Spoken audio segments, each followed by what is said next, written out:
अली किधर है तू? अली बाहर आ जा। देख ले जिधर भी तू लुकिया होया ना, आ जा बाहर। मैंने माना कि बच्चों से गलतियां हो जाती हैं। तूने मेरी सोने की अंगूठी बेच दी है। कोई तो वजह होगी, तुझे पैसों की जरूरत होगी बेटा, मुझे पता है। अली अली वे अली बाहर आ जा। अली कुछ नहीं कहती तेनू।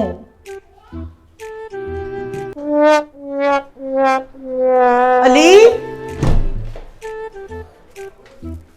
इत्थे भी नहीं हीगा। अली बाहर आ जा। किथे? मैं कुछ नहीं कहती तेनू पुत्र, बच्चियां कोलों गलतियां हो जांदियां ने। हाय अली देख, हाय हाय मेरी तबीयत खराब हो रही है अली। मैं कुछ नहीं कहती पुत्र, मैं चक्कर आ रहे ने। अम्मी क्या हुआ आपको? एक मिनट रुके, मैं आ रहा हूँ। वे आ जा वे अली, कुछ नहीं कहती। अम्मी क्या हुआ आपको? इधर आना फड़ लिया तेन मैं तो मां दे हत्थों बच सकती। खलो जा बजाता मेरी मुंडली किथे कीती है, मैं तेन नहीं छड्डना।